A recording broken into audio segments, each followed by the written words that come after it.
우리에게 주신 하나님의 말씀 보겠습니다. 에베소서 6장 12절 말씀입니다. 에베소서 6장 12절 말씀 한 절이니까요 함께 읽도록 하겠습니다. 우리의 씨름은 혈과 육을 상대하는 것이 아니요 통치자들과 권세들과 이 어둠의 세상 주관자들과 하늘에 있는 악한 영들을 상대함이라. 아멘. 오늘 이 말씀을 가지고 우리의 싸움이란 제목으로 말씀을 나누려고 합니다. 제가 언제나 여러분들 중심이 되는 말씀 구절 하나만 읽잖아요. 집에 돌아가셔서 이제 에베소서 6장 10절부터 20절까지 요거 읽으시면 돼요. 마귀는 우리한테 늘 싸움을 걸어요. 그죠? 우리를 가만히 안 놔둬요. 우리를 좀 가만히 놔두면 좋을 텐데 우리한테 시비를 걸죠. 두 가지 방법으로 시비를 걸어요. 한 방법은 우리가 상대할 수 없을 만큼 큰 존재로 시비를 걸어요. 예를 들면 돈 크죠? 특히 자본주의. 돈이면 최고야 했던 그 자본주의가 우리를 시비를 걸죠. 그래서 돈이 너무 커서 우리가 그 돈 앞에서 하나님이 없다고 느껴지게끔 만들어요. 돈만 그러지 않아요. 인기, 크나큰 인기가 우리를 덮쳐와요. 그래서 그 인기에 그 파도에 치여서 인기가 높아졌다가 거기서 뚝 떨어지면은 절망하게 되죠. 그래서 목숨을 끊기나 그런 일이 있기도 하죠. 명예도 그렇죠. 권력도 그렇습니다. 세상 권력에 취해서 자신이 권력을 갖다가 또 잃게 되면 또 그렇습니다. 모세가 또 애굽 왕에서 앞에서 담대하게 나왔었죠. 그때도 아마 그랬을 거예요. 불안했겠죠. 그리고 큰 바다 홍해 앞에서 모세가 또 그 앞에 서 있었죠. 그때도 그랬을 겁니다. 그런 것처럼 정말로 마귀가 우리에게 크게 덤빌 때가 있어요. 그때는 우리가 어떻게 해야 돼요? 하나님을 찾을 수밖에 없어요. 그래서 마귀들이 이렇게 덤비지를 잘 않아요. 왜냐면 오히려 그렇게 덤볐다가 우리가 신앙을 더 찾게 되니까요. 반대 케이스가 있어요. 우리가 해볼 만한 상대로 덤벼요. 예를 들면 어린 놈이 까불어요.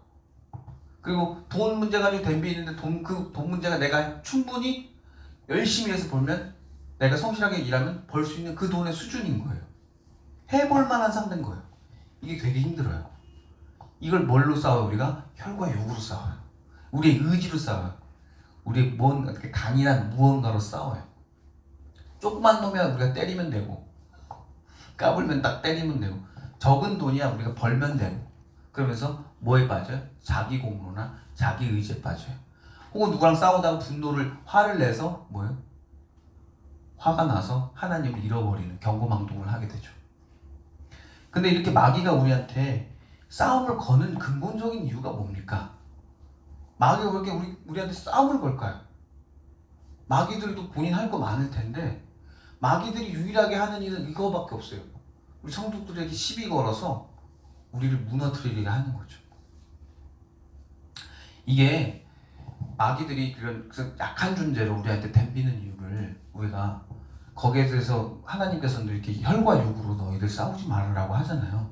이게 인간의 입장에서는 열이 받는 거죠. 아들내미 딸내미가 혹은 나보다 어린애가 나한테 덤비거나 혹은 나보다 경제적으로 그렇게 강한 친구가 아닌 친구가 혹은 나보다 싸움을 못하는 친구가 자꾸 이렇게 덤빌 때 우리가 안 싸우고 싶은데 이게 안 되잖아요. 나보다 이게 약한 놈이 덤비는데 그럴 때 우리는 우리의 생각으로 이 싸움에 대해서 이해하면은 우리가 안 싸울 수가 없어요. 당연히 싸우게 되죠. 왜냐면 만만한 존재인데 만만한 존재가 나한테 덤비는데 내가 안 싸우겠어요. 아들내미가 덤비는데 딸내미가 덤비는데 안 싸우겠냐고. 우리 혈과 육으로 싸우죠. 소리 질러가면서 뭐라 하면서 하죠. 근데 이게 다 왜 그런 거냐면 마귀 입장에서 여러분 이걸 해석을 하셔야 돼요. 마귀 입장에서 왜 얘네들이 우리한테 싸움을 걸까? 마귀들이 그들의 입장에서 싸움을 거는 이유는 하나입니다. 왜냐면 우리가 적을 알고 나를 알면 백전백승이잖아요. 마귀가 왜 이렇게 싸우느냐면 마귀는 일단 우리하고 싸워서 우리가 이기고 본인들이 지는 거에 관심이 없습니다. 일단 마귀들은 자기들이 싸워서 내가 이겨야지 내가 져야지 이거에 관심이 없어요. 자기들은 져도 상관없어요. 그리고 이겨도 상관없어요. 그럼 마귀들은 그럼 왜 덤비느냐? 너희들이 우리 인간들이 마귀들과 싸우다가 우리가 이긴다고 해서 자기 공로에 빠지거나 혹은 우리가 이기려다고 우리가 화를 내서 하나님이 없다고 생각하거나 그렇게 만들게 하기 위해서. 결국 그들이 싸움을 거는 이유는 이거예요. 우리가 신앙을 잃게 하려고, 우리 이 신앙을 잃어버리게 하려고, 예수님에 대한 생각이나 예수님에 대한 믿음이 사라지게 하려고 계속 이렇게 싸움을 거는 거예요. 그럼 마귀는 왜 이렇게 싸움을 걸까요? 왜냐면 우리가 그 싸움에서 우리가 현혹되지 않고 우리의 신앙을 지켜나가면 우리는 큰 권세를 받아요. 그게 뭐냐면 우리가 하나님의 자녀가 되는 권세를 얻는 거예요. 이 권세가 얼마나 크냐면 인간적인 입장에서 제가 설명을 해드릴게요. 군대에 남자들을 먼저 이해시켜주고 여자분들 이해시켜줄게요. 군대에 자기가 이제 2등병인데 이제 1병이 됐어요. 그럼 이제 2등병 후임이 이제 들어와야 돼요. 근데 TO가 사람이 계속 안 나오는 거예요. 계속 비어있는. 그래서 요청을 했어요. 우리의 후임이 와야 된다. 우리 군대 사람이 부족하다. 막 그랬어요. 그래서 오긴 오는데 누가 와요? 후임이야. 2등병이 와야 되는데 누가 오는 거야? 상병이 오는 거예요. 나보다 고참이 온 거예요. 내가 1병인데 상병이 왔어요. 마귀 입장에서는 그 꼴인 거예요. 우리가 하나님의 자녀가 된 게 그 꼴인 거예요. 남자 입장에서는 내 밑에 부려먹을 수족 같은 인간이 올 줄 알았는데 그게 아니라 하나님의 자녀가 온 거예요. 남자 입장에서는 그 꼴인 거예요. 군대에 후임이 들어와야 되는데 2등병이 들어와야 되는데 상병이 들어온 거예요. 내가 부려먹지도 못해. 여자 입장에서는 오빠가 있는데 오빠랑 나이가 3살, 4살 차이밖에 안 나요. 근데 오빠가 결혼을 안 해가지고 내가 어떻게 해서 부모님 돈을 내가 다 어떻게 받을 수 있을 것 같은 거예요. 혹은 반이라도 받을 수 있는 것 같아요.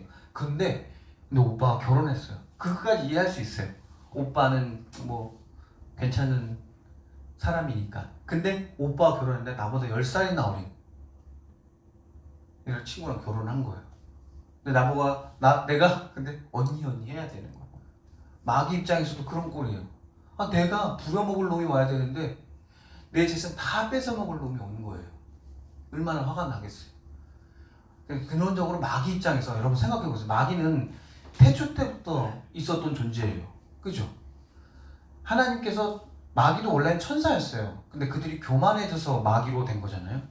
그들 입장에서 내가 태초 때부터 지금까지 있었던 존재인데 내가 거의 영원불멸한 존재인데 기껏 여러분들 살아봐야 몇 년 삽니까? 100년 삽니까? 그리고 그거 한 번 살잖아요. 그 와중에 그 한 번 살면서 예수님 한 번 믿었다는 그 이유 하나 때문에 여러분들이 그들보다 더 높은 존재, 더 고귀한 존재가 되는 거예요. 하나님의 자녀가 되는 거죠. 마귀 입장에서는 그걸 받아들이기가 힘든 겁니다. 그래서 우리들은 이 마귀들과 싸울 때는 우리가 어떻게 싸워야 되냐? 혈과 육으로 싸우면 안 된다고 했잖아요. 그래서 그 다음에 나온 것처럼 말씀하고 기도로 싸우셔야 돼요. 그래서 우리가 말씀과 기도로 싸워야 된다고 그러면은 우리가 되게 긴장해요. 왜냐면 성경을 잘 모르거든요. 특히 말씀 부분에서 여러분 굉장히 연약하세요. 그러니까 알아요. 1독도 겨우 하신 분도 있고요. 여러분 1독도 못 하신 분도 있다는 거 알아요. 저도 많이 못 읽었어요. 근데 여러분 우리가 말씀으로 싸워야 될 때 굉장히 착각하는 게 그거예요. 내가 말씀으로 싸워야 돼. 그러면서 여러분 성경을 막 읽어요. 그죠? 그럼 읽으면 어때요? 여러분 아마 졸리실 거예요. 굉장히 졸릴 거예요. 그래서 여러분들에게 좀 추천드리고 싶은 것은 신약부터 읽으세요. 그런 분들은 괜히 막 졸리게 구약부터 읽어서 주무시지 마시고 어디 딴 데라도 한 절이라도 읽으려고 하시고 처음부터 막 1독 해야지 그렇게 마음 품지 마시고 가볍게 시작하시기 바랍니다. 그렇게 하다가 이제 조금씩 단계를 높이셔야지 처음부터 무리하게 하시면 어때요? 신앙의 학을 띄게 돼요. 그래서 나는 찬양만 해야겠다 하면서 계속 찬양만 하는 순간 때문에 그렇게 해서 처음부터 신앙의 학을 띄게 할 필요 없이 자연스럽게 하시면 돼요. 우리가 그래서 결정적으로 이단들이 성경 우리보다 더 잘 알아요. 되게 공부 많이 하는 사람들이에요. 그죠? 진짜 그분들은 신앙적으로는, 그 성경적으로는 석사, 학사, 박사 수준의 성경적인 지식을 갖고 있어요. 대단한 사람들이죠. 여러분들은 근데 아쉽게도 일독독교 하시는 분들이잖아요. 괜찮아요. 우리가 말씀으로 싸울 때 오해하는 게 바로 그거예요. 성경적 지식으로 싸우는 거예요. 성경적인 우리는 싸울 때 지식으로 싸우는 게 아니에요. 그럼 뭘로 싸워요? 우리는 그 성경의 내용을 믿음으로 싸우는 거예요. 즉 우리가 성경으로 싸운다는 것은 우리가 성경에 있는 어떤 내용, 뭐 누가 뭘 입었다느니, 누가 뭘 먹었다느니, 예수님의 어떤 행동이 무슨 6월절에 어떤 절기 때 무슨 행동, 그걸 알면 좋죠. 근데 그것보다 더 중요한 것은 우리가 그 사실을 믿느냐에 대해 더 초점을 둬야 되는 거예요. 이단들은 태초에 하나님 천지창조가 믿지를 않아요. 왜요? 자기가 믿는 어떤 누군가가, 어떤 교주가 만들었다고 생각을 하니까요. 근데 우리는 믿잖아요. 태초에 하나님 천지창조, 그걸 믿는 거죠. 그 믿음 가지고, 그 성경을 가지고 싸우는 거예요. 우리가 자꾸 오해하는 건 우리가 자꾸 지식 가지고 싸워서 우리가 성경을 여러 번 읽으려고 그래요. 그게 뭐예요? 그것도 결국 혈과 육으로 싸우는 거예요. 우리가 자꾸 싸울 때 우리 의지로 싸우는 거예요. 그게 성경적인 지식으로 싸우는 것은 결국 우리도 혈과 육으로 싸우는 겁니다. 그럼 뭘로 싸워야 돼? 성경을 믿는 믿음으로 싸우는 거예요. 성경을 보고 그것을 믿겠다 하는 그 마음으로, 예수님이 그렇게 하셨겠지라고 믿는 믿음 가지고 우리가 싸워야 되지, 내가 그거 몇 페이지에 뭐 있다 이 내용 가지고 싸우면 그것도 결국 혈과 육으로 싸우는 겁니다. 예수님 보세요. 마귀가 덤빕니다.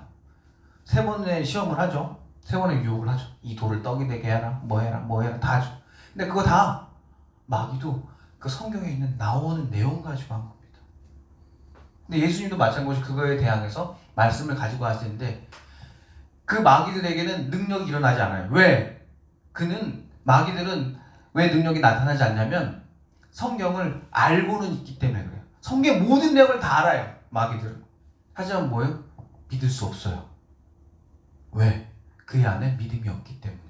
근데 우리는 뭐예요? 우리 성경의 다는 몰라요. 그런데 우리는 뭐예요? 믿어요. 그래서 뭐가 나타나요? 능력이 나타나는 거예요. 예수님 그래서 뭐예요? 예수님에게 능력이 나타나는 겁니다. 왜? 태초에 하나님 천지를 창조한 것을 믿었기 때문에, 그분이 그리고 그분이 나의 아버지라는 것을 믿으셨기 때문에 능력이 튀어나오는 거예요. 근데 마귀들은 뭐예요? 날 만들어줬지만 하나님은 아닌 거예요. 믿을 수가 없는 거예요.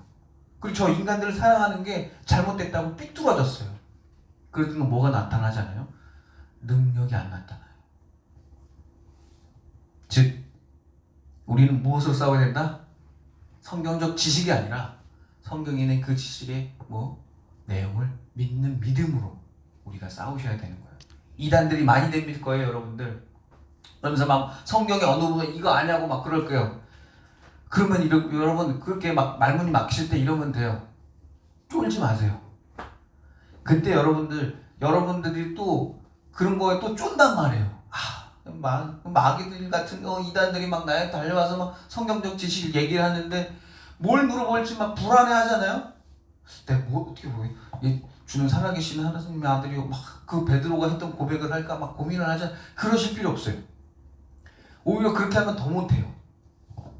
예수님이 그걸 아셨어요. 그래가지고 애들아 모여봐. 그래서 12제자가 모였어요. 야, 나 이제 며칠 뒤에 죽을 거다. 나 갈 거야. 그래. 그때 너희들이 다 버리고 너희들 다 갈 거야. 괜찮아. 이러고 있는데 갑자기 베드로가 대뜸 나오죠. 나는 부인 절대 안 할 거야. 그래. 나는 예수님 절대 부인 안 할 겁니다. 막 그래요. 예수님 뭐라 그래? 야, 너 닭 2번 울기 전에 너 3번 부인할 거야. 그렇게 얘기를 해요. 닭 2번 울기 전에 3번 부인하는 게 뭐야? 닭보다 너가 더 빨리 대신할 거라는 소리예요. 예수님께서 정말로 잡히니까 베드로가 랩하는 수준으로 부인을 해요. 정말 빨리 부인합니다. 예수님께서 성경에 이런 말이 있어요. 너희들이 잡혀가고 끌려갈 때 걱정하지 말아라. 마태복음에 나와요. 너희를 넘겨줄 때 어떻게 또는 무엇을 말할까 염려하지 말아라. 그때 너희에게 할 말을 주리니 말하니는 너희가 아니라 너희 속에서 말씀하시는 이 곧 너희 아버지의 성령님이라. 즉 성령님께서 말씀해 주시겠다는 거예요. 그러니까 여러분 쫄지 마시라는 거예요. 그리고 이 말씀이 뭡니까? 하나님이 우리들의 싸움을 뭐 한다요? 보고 계신다는 말씀인 거예요. 성령님이 살아계셔서 우리들이 마귀들과 혹은 이단들과 싸울 때 이단들이 어떻게 싸워요? 여러분들 깐죽거린단 말이에요. 네 성경 이거 알아? 하면서 막 깐죽거려요. 마귀가 예수님에게 덤볐던 것도 그런 거예요. 이 돌을 떡이 되게 만들어봐. 너 할 수 있잖아. 너 여기 뛰어내려봐. 하나님 받아줄지도 모르잖아. 너 하나님의 아들이라. 이렇게 깐죽거렸잖아요. 이단들도 마찬가지 여러분들에게 성경적인 지식으로 그렇게 깐죽거린단 말이에요.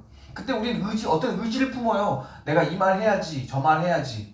내가 예수님 주는 살아계신 하나님의 아들이요. 뭐지 그다음 뭐지? 그러면서 막 그걸 외운단 말이에요. 그렇게 안 하셔도 된다고요. 성령님이 여러분들의 입에 말씀을 넣어 주셨다는 거예요. 그래서 쫄지 말라는 거예요, 여러분. 겁먹지 말라는 거예요. 왜 그리고 우리가 어떤 그 의지를 품고 가면 왜 안 되냐면 여러분 우리의 의지라는 게 한계가 있기 때문에 여러분의 재산이 뭐 1억이 있든 10억이 있든 여러분 그 재산만큼의 그 한계 범위 내에서밖에 의지할 수밖에 없어요. 의지를 낼 수밖에 없어요. 여러분의 강력한 의지라는 것은 여러분이 결국 갖고 있는 돈, 체력, 건강 거기에 한계 내에서밖에 나오지 않아요. 그래서 여러분들이 만약에 예수님 믿으면 너희들 사자밥이 된다? 사자한테 잡아먹히게 할 거야. 이렇게 하는 년은 우리가 갖고 있는 의지로는 그걸 이겨낼 수가 없어요. 왜냐면 내 목숨을 초월하는 거잖아요. 죽으라는 거니까요. 근데 우리 그걸 이겨낼 수가 없어요. 이게 그냥 제가 예화로 든 게 아니라 실제로 여러분들 이 로마 시대 때부터 50년, 64년부터 시작했죠. 64년부터 네로의 박해 때부터 시작해서 총 250년 동안, 총 311년까지 250년 동안 10차례에 거쳐서 그리스도인들을 박해를 그렇게 했어요. 10차례요. 한 차례 할 때마다 뭐 3, 4년씩 하는 거예요. 그리스도인들 잡아다가 재산 다 전부 다 몰수하고 그 다음에 그 사람들을 그냥 죽이거나 혹은 태워 죽이거나 혹은 아까 말했던 그 사자밥이 되게 만들어요. 어떻게 하냐면 그 사람들에게 그 그리스도인들에게 재산을 다 몰수하고 가죽옷을 입혀요. 왜냐면 그래도 사자 앞에 세워두면 사람이 이렇게 서 있으면은 사자가 또 겁을 먹는단 말이에요. 그래서 가죽옷을 입혀요. 그러면 가죽옷 입히면은 이게 사자가 보기에 동물 같아 보이잖아요. 그러니까 물어뜯어 죽인단 말이에요. 그렇게 죽였어요. 그리고 그런 형벌이 제일 많았어요. 왜냐면 그렇게 해야 그 당시 로마의 백성들의 스트레스를 풀어줄 수 있으니까. 우리가 요즘들 막 이상한 막 잔인하고 끔찍한 거 보면서 스트레스 푸는 이상한 사람들이 있어요. 이게 고어물이라고 하는데 그런 영향이라고 생각하시면 돼요. 그래서 그걸 실제 눈앞에서 보여주는 거니까 얼마나 인기가 올라가겠어요. 실제로 그렇게 250년 동안을 260년, 250년 동안을 그렇게 했죠. 근데 그런 와중에 예수님께서 그 많은 사람들이 이렇게 죽어갈 때 예수님께서 가만히 있었을까요? 예수님께서 그 싸움을 모르셨을까요? 분명히 예수님께서는 그분들 한 분 한 분에게 가서 그들의 눈물을 닦아주고 배교하고 싶을 때마다 예수님의 살아계심을 분명히 보여주셨을 거예요. 왜냐고요? 왜? 그게 가능할까요? 그게 가능하죠. 왜냐면 사도 바울도 예수님 믿겠다는 놈들 잡아 죽이러 갔을 때 사도 바울도 예수님의 음성을 들었잖아요. 너 왜 나를 박해하냐? 그 한마디가 그 사람의 인생을 바꿨잖아요. 그러면 무명의 그리스도인들 어떻게 살다가 그냥 정말 사자밥이 되는 혹은 십자가에 불타 죽는 그런 사람들 예수님께서 안 갔을까요? 성령님께서 그분들 만나지 않으셨을까요?